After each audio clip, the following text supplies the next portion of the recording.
Hello and welcome to SPMIS Academy. Today we will analyze important newspaper articles of 5th May 2021. Please note you can download the PDF version of today's newspaper analysis by clicking the link given in the comment section. You can also download April 2020 magazine from our website spmisacademy.com. You can also join our WhatsApp group through the link given in the description section for more study materials. This is the list of the topics that we will be covering from today's newspaper. इसके पहले कि मैं आज का पहला topic लूँ, I would like to thank you all for the messages that you sent me yesterday for my speedy recovery. I am really happy that you all care so much for me. चलिए आज का पहला topic लेते हैं. The first topic is taken from editorial segment. It is about impact of COVID-19 on India's stature in international politics.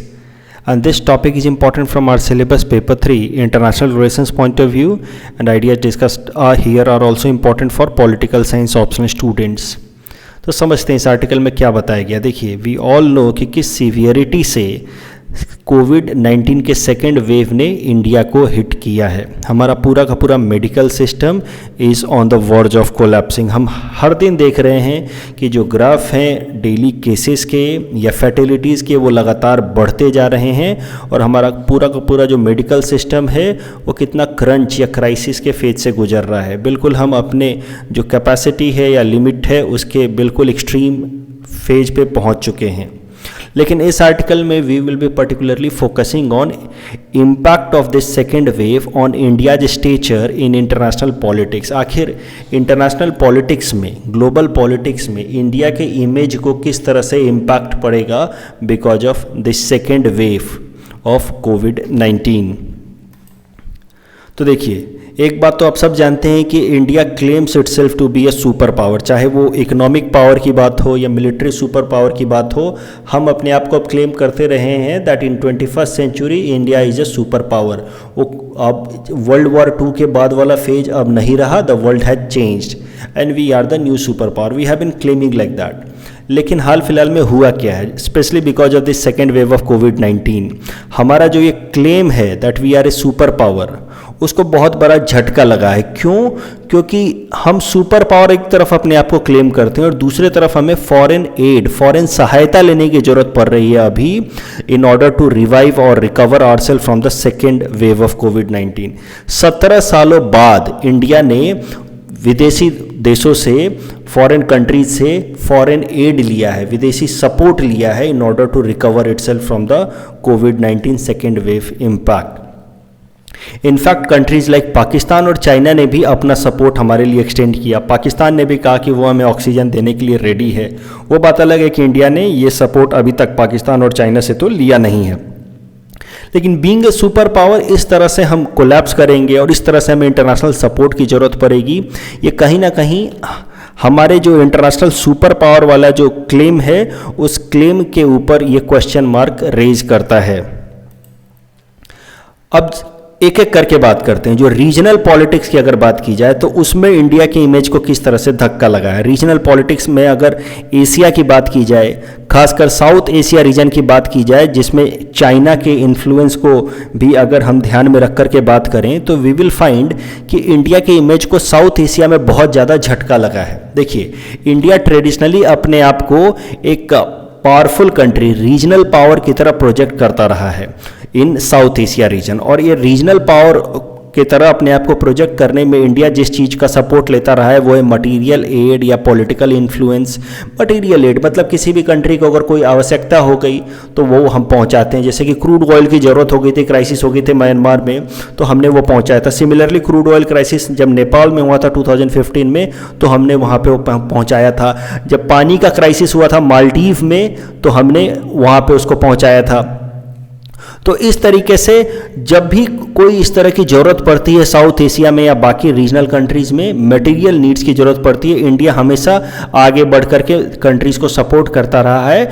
और ये एक India का अप्रोच रहा है to prove that India is a regional power in South Asia countries. India सबसे powerful country है South Asia region में कम से कम.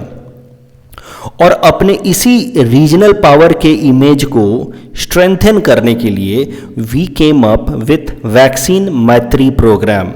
वैक्सीन मैत्री प्रोग्राम में हमने क्या किया है ये तो आप सबको पता ही है, मैंने पहले भी न्यूज़पेपर एनालिसिस में बताया है। We have sent doses, millions and millions of doses of coronavirus vaccine to our neighboring countries and key partner countries। करोड़ों में हमने अपने जो खासकर साउथ एशिया के नेबर कंट्रीज़ हैं एक्सेप्ट पाकिस्तान, उसको हमने वैक्सीन के डोजेज पहुंचाए हैं। उसके अलावा जो पुअर कंट्रीज़ हैं अफ्रीका के या लैटिन अमेरिका के, उनको भी हमने कोविड वैक्सीन के डोजेज पहुंचाए हैं। तो ये सब कुछ हमने क्यों किया? वैक्सीन मैत्री प्रोग्राम हम क्यों लेकर के आए? अलग अलग देशों में, साउथ एशिया के अलग अलग देशों में या फिर अफ्रीका के या लैटिन अमेरिका के गरीब देशों में हमने वैक्सीन क्यों पहुंचाया? ताकि हमारा जो क्लेम है कि we are a super power, वो क्लेम और ज़्यादा स्ट्रेंथन हो, हम प्रूव कर सकें पूरे दुनिया भर में कि हम कैपेबल हैं और हम रिस्पॉन्सिबल कंट्री भी हैं दुनिया के अंदर क्राइसिस से पुअर कंट्रीज़ को उभारने के लिए। So it was a kind of claim और a projection by India that we are capable and responsible country.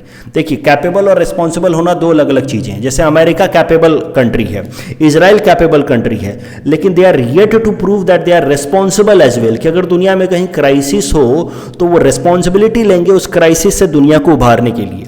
लेकिन इंडिया अपने आप को सुपर पावर की तरफ प्रोजेक्ट करना चाहता है और इस कारण से इंडिया को सबसे पहले तो प्रूव करना है कि वो कैपेबल है, कि हमारे कोई भी क्राइसिस आती है तो उससे हमारे पास कैपेबिलिटी है कि हम अपने आप को उससे बचा सकें। और साथ ही साथ ये भी प्रूव करना है कि हम रिस्पॉन्सिबल कंट्री भी हैं, हम बस अपने आप को उभारना नहीं चाहते हैं, हम बाकी लोगों की भी मदद कर सकते हैं और मदद करना चाहते हैं। तो कैपेबिलिटी और रिस्पॉन्सिबिलिटी, ये दो चीज़ें इंडिया प्रूव करना चाहता था कि पूरे दुनिया भर में अगर कोई क्राइसिस आए तो हमारे पास कैपेबिलिटी भी है और हम रिस्पॉन्सिबिलिटी भी लेंगे दुनिया को इससे उभारने के लिए। और यही कारण है कि करोड़ों की संख्या में वैक्सीन हमने अपने कई सारे देशों को, फॉरेन कंट्रीज को पहुंचाया, खासकर जो हमारे नेबर कंट्रीज हैं उन पर फोकस किया। जैसे 11 लाख वैक्सीन नेपाल को, 5.5 लाख भूटान को, 5 लाख श्रीलंका को, 33 लाख बांग्लादेश को, इस तरीके से अफ्रीकन कंट्रीज को भी बहुत दिया। लेकिन ये जो सेकेंड वेव आया है कोविड-19 का हमारे देश के अंदर, उसने हमारे देश के अंदर ही वैक्सीन पॉलिसी को एक्सपोज करके रख दिया है कि हमारे देश के अंदर ही वैक्सीन प्रोग्राम काफ़ी वीक है। तो जो कैपेबिलिटी वाला क्वेश्चन है, दो बातें थी, कैपेबिलिटी एंड रिस्पॉन्सिबिलिटी, कि हम कैपेबल हैं और हम रिस्पॉन्सिबल भी हैं, वो कैपेबिलिटी वाले क्वेश्चन पे ही क्वेश्चन मार्क रेज हो चुका है कि क्या इंडिया सच में कैपेबल है पूरी दुनिया को क्राइसिस से बचाने के लिए। फॉरगेट अबाउट दुनिया को क्राइसिस से बचाने के लिए, क्या इंडिया सच में कैपेबल है अपने आप को क्राइसिस से बचाने के लिए? The kind of crisis we are facing today, ये प्रूव कर रहा है कहीं ना कहीं कि हमारी कैपेबिलिटी कहीं ना कहीं इतनी अच्छी नहीं है कि इस तरह के क्राइसिस से हम अपने आप को खुद बचा सकें। तो ये जो वैक्सीन क्राइसिस हमने अपने देश में भी देखा है, जिस कारण से कोविड-19 का जो सेकेंड वेव है वो इतना ज़्यादा पावरफुल और फैटल हो गया है, वो वैक्सीन क्राइसिस के कारण आया है, पुअर वैक्सीन पॉलिसीज़ के कारण आया, और इसने हमारे वैक्सीन मैत्री जो पॉलिसी थी उसको फेल करा दिया है। अब जब हम खुद को ही नहीं बचा पा रहे हैं तो हमारी इमेज तो यहीं खराब हो गई। अब दूसरों को अगर वैक्सीन दे करके भी क्या फ़ायदा? ये वही बात हो गई कि आप अपने पड़ोसियों को पैसा देते रहें, जब ज़रूरत हो तो किसी को 10,000 20,000 देते रहें, और आपके खुद से गरीबी के कारण आपके घर में खाना ना बन रहा और पड़ोसी को पता भी लग जाए कि आपके घर में आप लोग भूखे हैं। ये वही बात हो गई इस केस में, और हमारी इमेज को गहरा झटका लगा है। वैक्सीन मैत्री प्रोग्राम का जो स्ट्रैटेजिक सिग्निफिकेंस था कहीं ना कहीं लूज हो गया to project India as a super power. उल्टा जो कुछ कंट्रीज़ हैं जैसे चाइना ने भी हमारे ऊपर थोड़ा सा मजाक उड़ाया है। आप समझिए कि वो एक तरह से रेज कर रहे हैं कि भाई तुम्हारी खुद की तो कैपेबिलिटी है नहीं और दुनिया भर में तुम वैक्सीन बांटते हुए चल रहे हो। It has led to a kind of strategic victory of China. बहुत अनफॉर्चुनेट है, बहुत दुखद बात भी है, लेकिन जो फैक्ट है वो यही है कि हमारा पूरा का पूरा फॉरेन पॉलिसी वैक्सीन को लेकर के, हमारा जो इमेज है साउथ एशिया में खासकर एज ए रीजनल पावर, वो झटका लगा है। Forget about becoming super power, हमारा रीजनल पावर वाला इमेज भी एक बार के लिए झटके में आ गया है।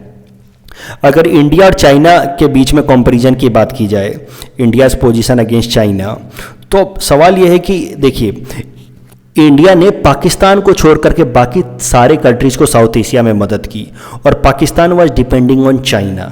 और आज हालत ये है कि Pakistan is in better position as compared to India as far as this कोविड-19 क्राइसिस इज कंसर्न्ड।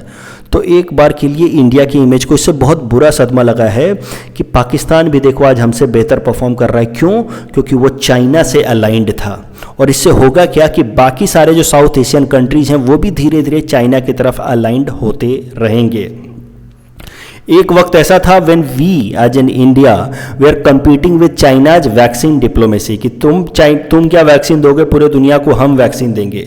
और खासकर अपने साउथ एशियन पार्टनर्स को, बांग्लादेश को, नेपाल को, भूटान को हम वैक्सीन दे करके उनको बचाएंगे कोविड-19 से। और आज हालत यूँ हो गई है कि we are forced to seek help from international community कि भाई हमें आप बचाओ। हमने क्राइसिस में रसिया से मदद मांगी, यूएस से मदद मांगी। एक और बड़ी बात यहाँ सामने निकल के आई है कि ओल्ड पार्टनर रसिया ही है हमारा, वो भी निकल के आया कि रसिया ने सबसे पहले मदद के लिए अपना हाथ आगे बढ़ाया इंडिया की तरफ, जबकि यूएस ने थोड़ा टाइम लिया। बाद में यूएस भी आगे आया, लेकिन रसिया ने सबसे पहले अपना हाथ आगे बढ़ाया। तो रसिया हमारा बहुत ओल्ड और ट्रस्टेड पार्टनर है। इस एंगल का भी आप इस्तेमाल कर सकते हैं अगर कभी आप यूएस, इंडिया और रसिया पे सवाल लिख रहे हो तो, कि कैसे रसिया ने सबसे पहले मदद का हाथ बताया जबकि यूएस वाज स्लाइटली हेजिटेंट। अभी देखिए फिर से इंडिया चाइना के इशू पे आ जाए, अगर वैक्सीन पॉलिसी की बात की जाए तो China no doubt has emerge stronger in the wake of pandemic. वहीं से शुरू हुआ, लेकिन चाइना ने इसको बेहतर तरीके से मैनेज किया है। और कहीं ना कहीं इंडिया का वैक्सीन पॉलिसी या हेल्थ सिस्टम एक बार के लिए बुरी तरह से एक्सपोज हो गया है पूरी दुनिया के सामने। और ये कारण है कि now world countries will again put more trust in China, क्योंकि चाइना ने अपनी कैपेबिलिटी एक बार फिर से प्रूव कर दी है, at least in comparison with India.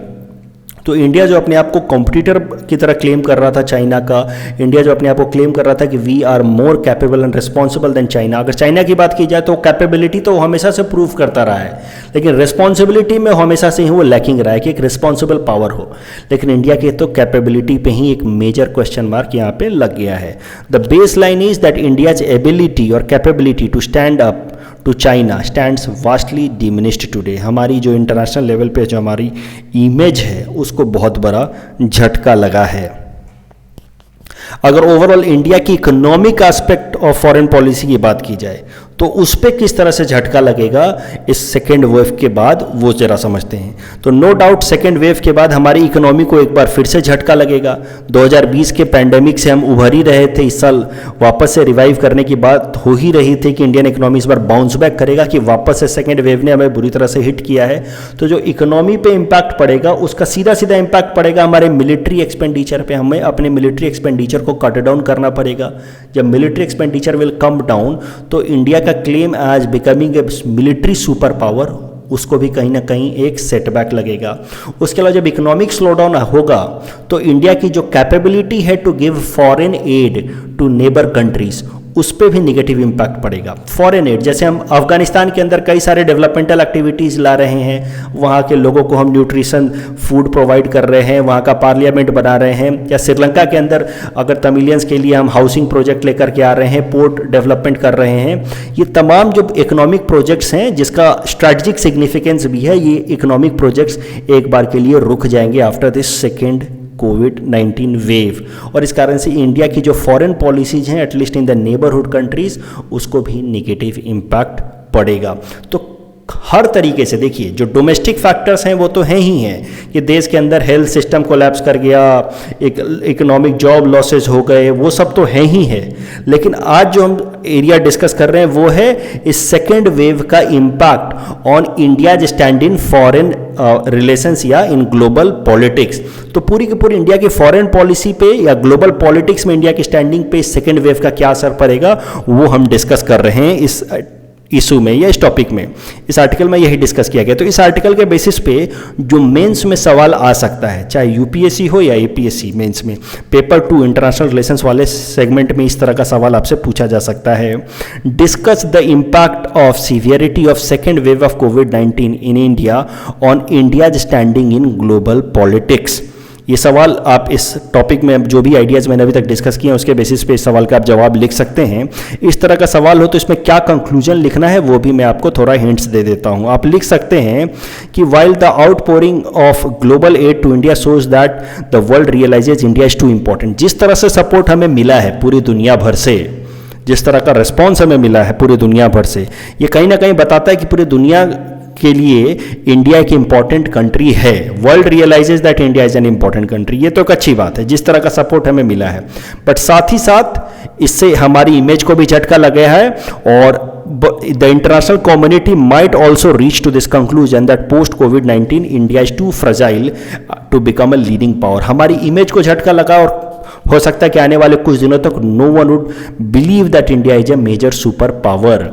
India's claim to regional primacy और regional dominance and regional leadership has also got a major hit. अब रीजनल पावर भी, अब पाकिस्तान भी हमारे ऊपर, आज तो चलिए वो ऑक्सीजन सपोर्ट के लिए हाथ आगे बढ़ा रहा है, कल होकर के वो हमारे सुप्रीमेसी पे, हमारे कैपेबिलिटी पे क्वेश्चन रेज करेगा। The next article is taken from international segment. It is about India UK virtual summit and this topic is important from our syllabus paper 3 international relations point of view. तो current news क्या है वो देखते हैं। सबसे पहले हमारे देश के प्रधानमंत्री श्री नरेंद्र मोदी जी ने ब्रिटेन के प्रधानमंत्री बोरिस जॉनसन के साथ एक वर्चुअल समिट में पार्टिसिपेट किया। अब इस वर्चुअल समिट में कुछ इंपॉर्टेंट डिसीजंस या आउटकम्स क्या रहे हैं वो देखते हैं एक एक करके। तो सबसे पहला आउटकम रहा है रोड मैप 2030। तो इंडिया और यूके ने आने वाले 10 सालों के लिए एक रोड मैप ले डाउन किया है कि किस तरीके से हम अपने रिलेशंस को इम्प्रूव करेंगे और इस रोड मैप को नाम दिया गया है comprehensive strategic partnership to be developed by 2030। तो हम अपने बायलैटरल रिलेशंस को कॉम्प्रिहेंसिव स्ट्रेटेजिक पार्टनरशिप तक डेवलप करेंगे आने वाले 10 सालों में। तो जो भी दो कंट्रीज के बीच में कॉम्प्रिहेंसिव स्ट्रेटेजिक पार्टनरशिप होती है इसका मतलब यह है कि इन दोनों कंट्रीज के बीच में अलग अलग तरीके से कोऑपरेशन या इंटीग्रेशन होगा। और इंडिया और यूके ने भी यह फैसला लिया है कि हम कॉम्प्रिहेंसिव स्ट्रेटेजिक पार्टनरशिप डेवलप करेंगे by 2030 by developing cooperation between the two countries in different fields like people to people contact, trade and economy, defence and security, climate action, health, इन सब चीज़ों में हम कोऑपरेट करेंगे। और इसके साथ ही हमारे बीच दो देशों के बीच के रिलेशंस जो होंगे वो बस बायलैटरल रिलेशंस ना होकर के कॉम्प्रिहेंसिव स्ट्रेटेजिक पार्टनरशिप रिलेशंस कहे जाएंगे। उसके बाद जो दूसरा की डिसीजन लिया गया है वो है इनहैंस्ड ट्रेड पार्टनरशिप। इसमें फैसला लिया गया है कि हाल फिलहाल में जो हम दोनों देशों के बीच में जो ट्रेड है उस ट्रेड को डबल से भी ज़्यादा लेकर के जाएंगे बाय 2030। तो जितना अभी हम व्यापार करते हैं उस व्यापार को डबल कर देंगे या उससे भी ज़्यादा कर देंगे। India UK global innovation partnership, इस डिसीजन के अंतर्गत इंडिया और यूके मिलकर के कुछ जॉइंट टेक्नोलॉजीज डेवलप करेंगे और इन टेक्नोलॉजीज का इस्तेमाल या बेनिफिट हम पुअर कंट्रीज को देंगे, खासकर अफ्रीकन पुअर कंट्रीज को देंगे ताकि वो अपनी इकोनॉमी को रिवाइव कर पाएं, डेवलप कर पाएं और क्लीन इकोनॉमी अपने आप को बना पाएं। उसके अलावा comprehensive partnership on migration and mobility, तो एक इंपॉर्टेंट अग्रीमेंट साइन होगी माइग्रेशन एंड मोबिलिटी के लिए भी। Migration and mobility I hope आप समझते हैं, एक देश से दूसरे देश में जाने के लिए जो प्रोविजंस होते हैं उसको सिंप्लीफाई करने को हम कहते हैं partnership on migration and mobility. तो इसके हेल्प से इंडियन स्टूडेंट्स या प्रोफेशनल्स आराम से यूके में जाके काम कर सकेंगे और वैसे ही यूके के प्रोफेशनल्स या स्टूडेंट्स आराम से इंडिया में आ सकेंगे according to the agreement comprehensive partnership on migration and mobility. कभी भी सवाल आ जाए इंडिया यूके पे तो आपको ये जरूर लिखना है कि हाल फिलहाल में समिट हुई थी और इस समिट में ये 4 इंपॉर्टेंट फैसले लिए गए थे। रोड मैप 2030 2030 तक हम अपनी कॉम्प्रिहेंसिव पार्टनरशिप डेवलप कर लेंगे, इनहैंस ट्रेड पार्टनरशिप, ट्रेड को डबल कर लेंगे, इनोवेशन और पार्टनरशिप लेकर के आएंगे ताकि हम बेहतर टेक्नोलॉजी ला सकें गरीब देशों के लिए, और माइग्रेशन और मोबिलिटी पे भी कॉम्प्रिहेंसिव पार्टनरशिप, इसको जरूर याद कर लेना। और मुझे लगता है कि इंडिया यूके रिलेशंस इस साल के लिए बहुत इंपॉर्टेंट है, सवाल आएंगे सीधे सीधे और इसी कारण से एक बार इंडिया यूके रिलेशंस को डिटेल में समझ लेते हैं। इंडिया और यूके के रिलेशंस को देखिए, आज़ादी से पहले तो नो डाउट इंडिया और यूके के रिलेशंस थोड़े से खराब थे, बीटर रिलेशंस थे क्योंकि हमारा कॉलोनियल रिलेशंस था, क्योंकि Britain was colonial master and we were the colonised country. लेकिन आज़ादी के बाद इंडिया ने फैसला लिया कि हम ब्रिटेन के साथ अच्छे संबंध बनाएंगे, we will maintain a cordial relation, ताकि ब्रिटेन की जो डोमिनेंस है वर्ल्ड ओवर उसका हम फायदा उठा सकें। और यही कारण है कि इंडिया ने कॉमनवेल्थ ऑफ नेशंस को ज्वाइन किया in order to start a new chapter of India Britain relations, कि जो हो गया सो हो गया, उन्होंने हमें एक्सप्लॉइट किया, वो हो गया सो हो गया। आजादी के बाद we will start a new chapter in India Britain relation, and in order to start this new chapter India decided to join Commonwealth of Nations. अब कॉमनवेल्थ ऑफ नेशंस क्या है वो जरा समझते हैं। Commonwealth of Nation is an organisation of 53 countries of the world. ये ज्यादातर वो कंट्रीज हैं जो कभी ना कभी ब्रिटेन के गुलाम रहे थे। जब एक बार अब ब्रिटेन से ये देश आजाद हो रहे थे तो ब्रिटेन ने इनको एक तरह से एक प्रपोजल दिया कि चलो यार, अभी तक तो हमने तुम्हें गुलाम बना के रखा था, लेकिन अब तुम भी आजाद हो रहे हो, तुम भी एक इंडिपेंडेंट कंट्री हो, हम भी एक इंडिपेंडेंट कंट्री हैं, क्यों ना आगे एक आपस में इंटरैक्शन करने के लिए, कोऑर्डिनेशन बिल्ड करने के लिए एक प्लेटफॉर्म बना लेते हैं, इंटरनेशनल फोरम बना लेते हैं, जिसका नाम रखेंगे कॉमनवेल्थ ऑफ नेशन। तो कई सारे देश जो आज़ाद हुए, जो पहले कॉलोनी थे ब्रिटेन के, आज़ाद हुए, उन्होंने कहा कि नहीं नहीं, हमें तुम्हारे साथ अब कोई दोस्ती नहीं रखनी, कोई संबंध नहीं रखना। कई सारे देशों ने कहा कि हाँ ठीक है, फ्यूचर में हम आपके साथ मिल करके काम करेंगे, कोऑर्डिनेशन करेंगे, और कोऑर्डिनेशन मेंटेन करने के लिए हमने ये कॉमनवेल्थ ऑफ नेशन को उन कंट्रीज ने ज्वाइन कर लिया। और इंडिया भी ऐसा देश है जिसने आज़ादी के बाद फैसला लिया कि हम कॉमनवेल्थ ऑफ नेशंस को ज्वाइन करेंगे, so that we could maintain good ties with Britain in future. ये जो कॉमनवेल्थ ऑफ नेशन है, इसमें ऐसा नहीं है कि ब्रिटेन को कोई सुपीरियर पोजीशन मिला हुआ है। We all are now free and equal. तो सारे देश एक बराबर हैं। पहले आप होंगे, आप कॉलोनियल मास्टर थे, हम कॉलोनी थे, लेकिन अब सब इक्वल हैं, सब फ्री हैं। वो बात अलग है कि आज भी कॉमनवेल्थ ऑफ नेशन के जो हेड हैं वो क्वीन एलिजाबेथ II हैं, मतलब द क्राउन ऑफ ब्रिटेन। लेकिन इसका मतलब ये नहीं है कि ब्रिटेन को कोई भी सुपीरियर पोजीशन है। This head of the Commonwealth is just a symbolic position. ऐसा इसका मतलब ये नहीं है कि ब्रिटेन आज भी किसी तरह से हमारा मास्टर है, कॉलोनियल मास्टर है। We all are free and equal. तो ये तो बात हो गई कॉमनवेल्थ ऑफ नेशन की, कि अर्ली फेज में इंडिया ने ब्रिटेन के साथ अच्छे संबंध बनाए रखने की कोशिश की, और उसका बेस्ट एग्जांपल है कि we joined Commonwealth of Nations. लेकिन मिडिल फेज में इंडिया और यूके के रिलेशंस थोड़े से खराब हो गए, और उसके पीछे जो सबसे बड़ा कारण है वो है पाकिस्तान। कश्मीर इशू जब यूनाइटेड नेशंस में गया तो वहां पे यूके ने पाकिस्तान को सपोर्ट किया। उसके अलावा पाकिस्तान की जो पॉलिसीज रही है अफगानिस्तान में, उसमें भी यूके ने पाकिस्तान को सपोर्ट किया। और यूके ने ऐसा इसलिए किया क्योंकि उसके ऊपर अमेरिका का इन्फ्लुएंस था, और अमेरिका आपको पता है कि पाकिस्तान को सपोर्ट करता रहा है ड्यूरिंग कोल्ड वॉर एरा, क्योंकि Pakistan was part of that US bloc. It had formally signed CENTO. तो आई होप अगर आपने वर्ल्ड हिस्ट्री पढ़ रखी है तो आपको ये सब बातें पता होंगी कि अमेरिका पाकिस्तान को सपोर्ट कर रहा था, और अमेरिका के इन्फ्लुएंस में यूके ने भी पाकिस्तान को सपोर्ट किया, और इस कारण से इंडिया और यूके के रिलेशंस बीच वाले फेज में खराब हो गए। और एक कारण और भी है कि पाकिस्तान को यूके सपोर्ट करता रहा है, वो कारण है the strong Pakistani diaspora in London या ओवरऑल ब्रिटेन। पाकिस्तान के लोग, पाकिस्तानी मूल के लोग बहुत ज़्यादा बसे हुए हैं ब्रिटेन के अंदर, और कई सारे इन्फ्लुएंशियल पोजीशन में पहुंचे हुए हैं। अगर फॉर एग्जांपल आप लंदन की बात करें तो वहाँ के मेयर सादिक खान, कई सालों से वहाँ के मेयर हैं सादिक खान, और वो पाकिस्तानी डायस्पोरा के हैं, मतलब पाकिस्तानी मूल के हैं। तो मुद्दा ये है कि ये तो बस एक एग्जाम्पल है, लेकिन पाकिस्तानी डायस्पोरा के लोग अलग अलग इंपॉर्टेंट पॉलिटिकल पोजीशंस होल्ड कर रहे हैं, और इसी कारण से यूके ओवरऑल थोड़ा पाकिस्तान इंक्लाइंड रहा है। और पाकिस्तान इंक्लाइंड होने के कारण ही मिडिल फेज में 1970s के बाद से धीरे धीरे इंडिया यूके के रिलेशंस उतने अच्छे नहीं रहे जिस तरह से हमने आज़ादी के बाद से सोचा था कि यूके के साथ हमारे संबंध रहेंगे। लेकिन अगर करंट सिनारियो में आ जाए तो एक बार फिर से इंडिया और यूके दोनों एक दूसरे के साथ अच्छे संबंध बनाने की कोशिश कर रहे हैं। और इसके पीछे क्या क्या कारण हो सकते हैं वो जरा समझते हैं। तो क्यों इंडिया कोशिश कर रहा है यूके के साथ अच्छे रिलेशंस बनाने का, वो जरा समझते हैं।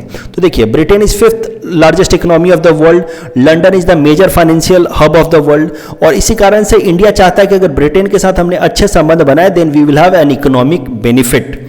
उसके अलावा टेक्नोलॉजी ट्रांसफर या टेक्नोलॉजिकल बेनिफिट भी हो सकता है, especially in the field of artificial intelligence and biotechnology, क्योंकि इन दोनों फील्ड में यूके बहुत आगे है।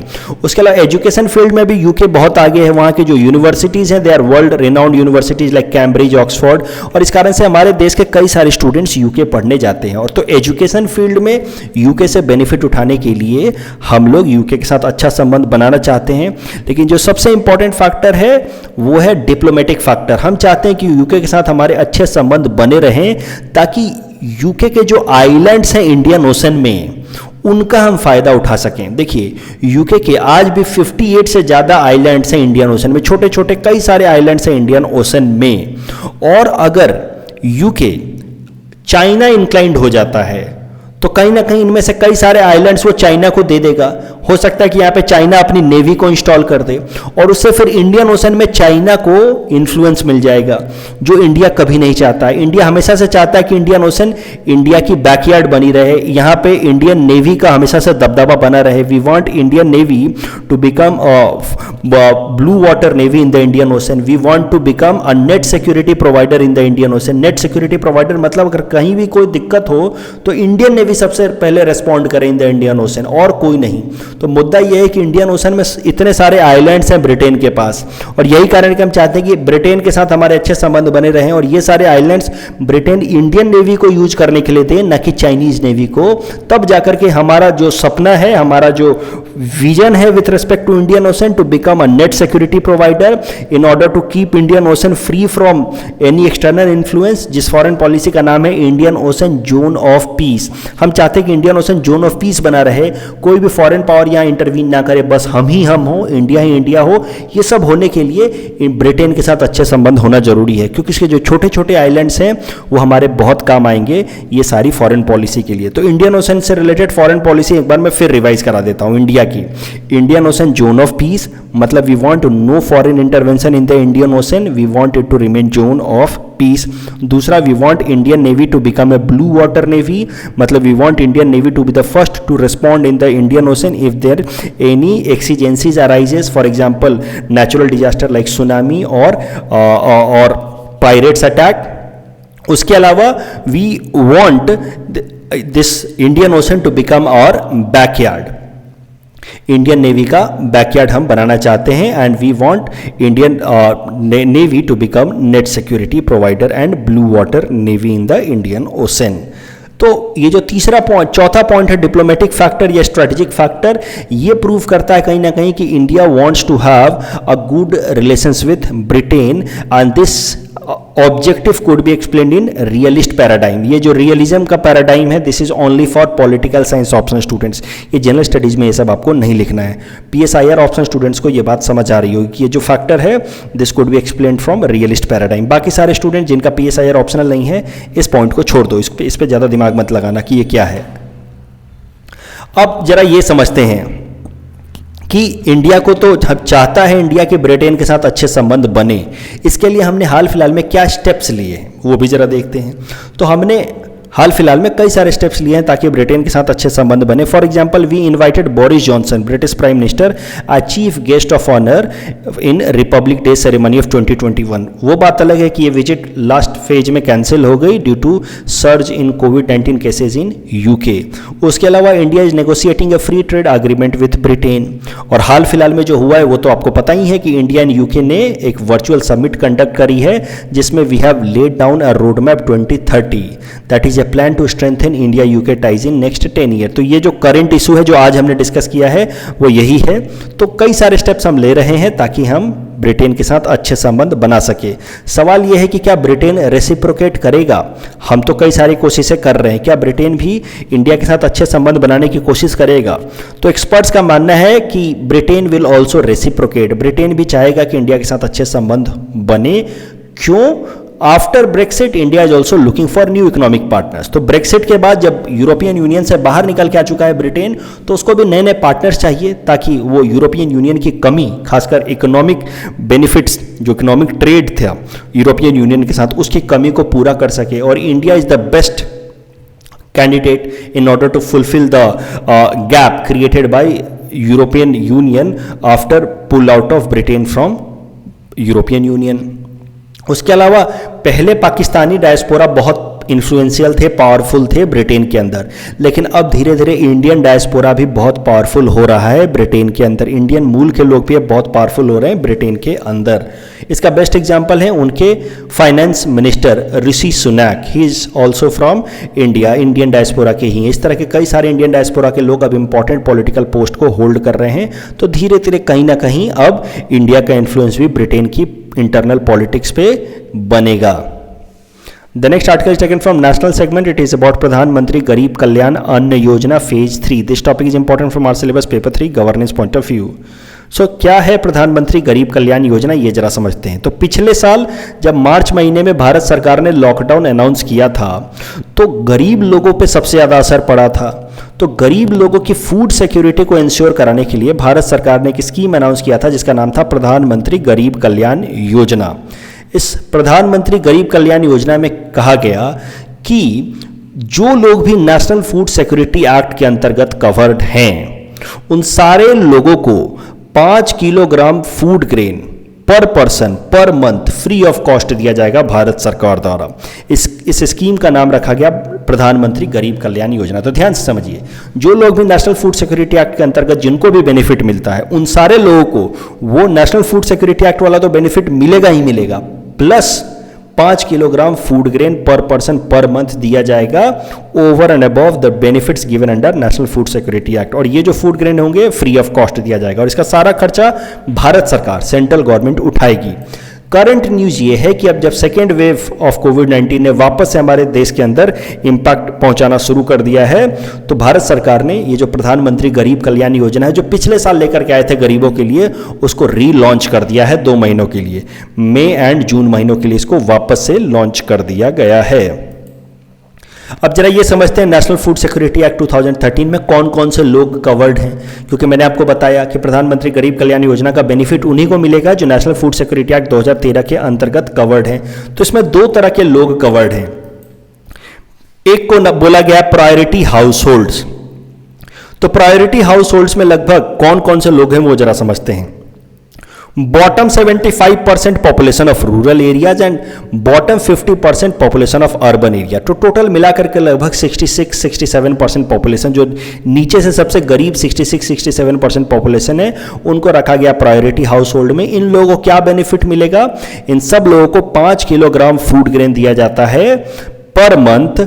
इसमें उनको 3 रुपए पर केजी उनको चुकाना होता है अगर उनको राइस चाहिए तो, 2 रुपए पर केजी उनको देना होता है अगर उनको व्हीट चाहिए तो, 1 रुपए पर केजी उनको देना होता है अगर उनको कोर्स ग्रेन चाहिए तो, मतलब कोई भी ज्वार बाजरा अगर चाहिए तो ये बेनिफिट मिलता है प्रायोरिटी हाउस होल्ड को कि 5 किलोग्राम फूड ग्रेन उनको एकदम सब्सिडाइज रेट पे सस्ते दामों पर मिलता है। अगर राइस चाहिए तो 3 रुपए देना होगा पर किलोग्राम, तो मतलब 5 किलो अगर राइस चाहिए तो बस 15 रुपए दे दो और 5 किलोग्राम राइस लेकर के जाओ।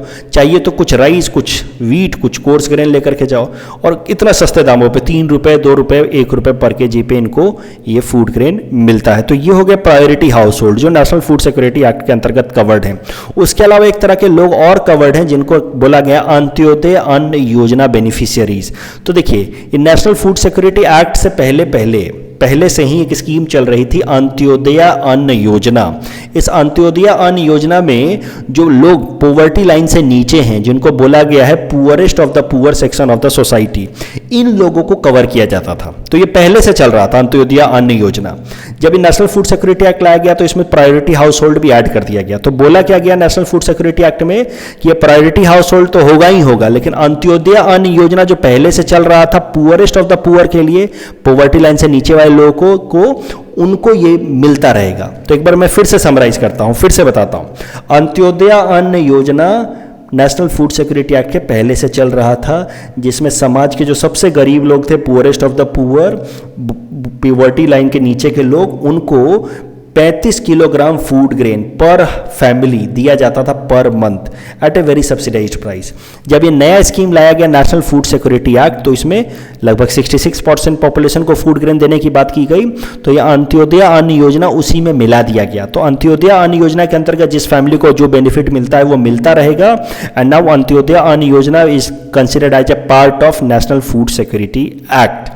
तो जिनको पहले से बेनिफिट मिल रहा था वो मिलता रहेगा अंडर अंत्योदय अन्न योजना। उसके ऊपर के लोगों को प्रायोरिटी हाउस होल्ड में 3 किलोग्राम, 2 किलोग्राम और 1 किलोग्राम पर रुपीस पर किलोग्राम में ये सारे राइस, व्हीट और कोर्स ग्रेन मिलेंगे।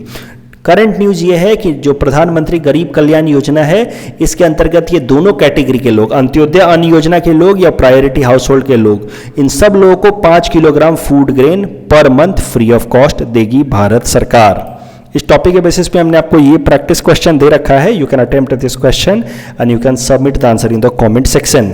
The next article is taken from Science and Technology segment. It is about 5G trials that have started in India, and this topic is important from our syllabus paper 4 Science and Technology point of view. तो 5G technology, full form होगा 5th generation cellular technology. इसका फ़ायदा क्या होगा? What will be the benefit of 5G technology? Downloading और uploading speed बहुत बढ़ जाएगी। It will also reduce latency. Latency मतलब the time taken by a network to respond. कभी कभार आप देखते हैं कि फ़ोन लगाते हैं, बहुत देर बाद रिंग हो जाना शुरू होता है, तो उसको कहते हैं लेटेंसी पीरियड। तो 5G में लेटेंसी बहुत कम हो जाएगा। अगर 5 जनरेशन की बात करें मोबाइल फ़ोन्स की, सेलुलर नेटवर्क की, तो जो 1G था फर्स्ट जनरेशन वाला, उसमें कैसा है कि डाटा ट्रांसफ़र की फैसिलिटी ही नहीं थी, कोई डाटा ट्रांसफ़र नहीं हो सकता, बट आप कॉल कर सकते थे। फिर 2G में थोड़ा बहुत डाटा ट्रांसफ़र की फैसिलिटी लाई गई, लेकिन बहुत लिमिटेड डाटा ट्रांसफ़र 40 kbps तक। फिर 3G में फ़ोन के अलावा डाटा ट्रांसफ़र की स्पीड बढ़ाई गई 21 mbps तक। 4G में डाटा ट्रांसफ़र की स्पीड और बढ़ गई 1 Gbps तक। तो फ़ोन के अलावा डाटा ट्रांसफ़र की स्पीड पे बेसिस पे ही 1G, 2G, 3G, 4G technology हुई है। और जब 5G टेक्नोलॉजी होगी उसमें डाटा ट्रांसफ़र की स्पीड और ज़्यादा बढ़ जाएगी, लगभग 20 गुना ज़्यादा होगी 4G की तुलना में। It will be 20 Gbps। तो आप समझ लो कि जब 5G आ गया उसके बाद आपको घर पे ब्रॉडबैंड कनेक्शन लेने की ज़रूरत नहीं पड़ेगी। 20 Gbps बहुत ज़्यादा होता है डाटा ट्रांसफ़र की स्पीड। अब करंट न्यूज़ क्या है? काफ़ी सरल सा न्यूज़ है। डिपार्टमेंट ऑफ टेलीकम्युनिकेशन ने हमारे देश के टेलीकॉम सर्विस प्रोवाइडर्स को, जैसे कि एयरटेल या जियो को, अब अलाउ कर दिया है कि वो 5G टेक्नोलॉजी को भी ट्रायल बेसिस पे लेकर के आए। हमारी सरकार ने एक कमीशन बनाया था, एक पैनल बनाया था, अभय कारांदीकर पैनल, जिसको काम दिया गया था कि वो पहले स्टडी करिए कि 5G टेक्नोलॉजी को हमारे देश में लाया जा सकता है कि नहीं लाया जा सकता है। इस अभय कारांदीकर पैनल ने अलाउ कर दिया कि हाँ, हमारे देश में 5G टेक्नोलॉजी को अब एक्सपेरिमेंटल बेसिस पे लाया जा सकता है। तो उसके बाद ही डिपार्टमेंट ऑफ टेलीकम्युनिकेशन ने ये परमिशन दिया है हमारे देश के टेलीकॉम सर्विस प्रोवाइडर्स को कि आप 5G टेक्नोलॉजी को हमारे देश में ट्रायल बेसिस पे लाइए। हो सकता है अगले साल तक 2022 तक 5G टेक्नोलॉजी रोल आउट भी हो जाए हमारे देश के अंदर। अब 5G टेक्नोलॉजी के अलावा एक और टेक्नोलॉजी होती है 5Gi technology. It is a special type of technology with in 5G network itself. 5G के अंदर ही एक स्पेशल तरह की टेक्नोलॉजी है जिसको कहा गया 5Gi। ये डेवलप किया हमारे देश के IIT मद्रास ने। इस 5Gi में क्या होगा कि 5G टेक्नोलॉजी के अंदर के जो टावर्स हैं उसका रीच बढ़ जाएगा। मतलब आप समझिए कि 2 किलोमीटर एरिया का अगर रेडियस हो, अगर 5Gi टेक्नोलॉजी का इस्तेमाल किया जाए तो वो रेडियस बढ़ के 3-3.5 किलोमीटर तक हो जाएगा। मतलब 3-3.5 किलोमीटर की दूरी तक के वो फ़ोन को वो कनेक्ट कर पाएगा। तो मतलब रेडियस या ओवरऑल आप समझिए कि एरिया ऑफ रीच बढ़ जाएगा अगर हम लोग 5Gi टेक्नोलॉजी का इस्तेमाल करें तो 5G के ऊपर एक तरह का इम्प्रूवमेंट किया है, इम्प्रोवाइजेशन किया है IIT मद्रास ने, जिसको नाम दिया गया 5Gi। और हमारे देश के जो टेलीकॉम सर्विस प्रोवाइडर्स हैं उनको कहा गया है कि आप 5Gi टेक्नोलॉजी का आप टेस्टिंग करो, ट्रायल करो। इस टॉपिक के बेसिस पे हमने आपको ये प्रैक्टिस क्वेश्चन दे रखा है। You can attempt this question and you can submit the answer in the comment section.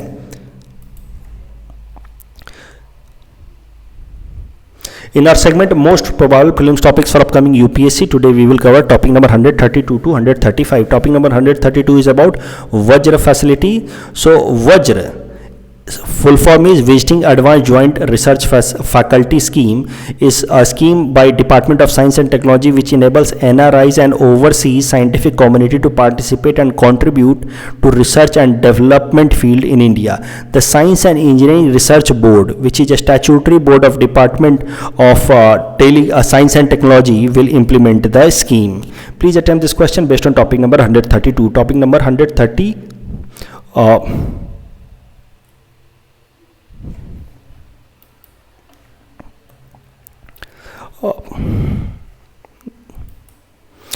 इसके पहले टॉपिक नंबर 131 जो मिस हो गया था उसको भी देख लेते हैं। It is about brucellosis disease. It is a bacterial disease that mainly infects cattle, swine, goats, sheep and dogs. Humans can get infected if they come in direct contact with infected animals or by eating or drinking contaminated animal products or by inhaling airborne agents.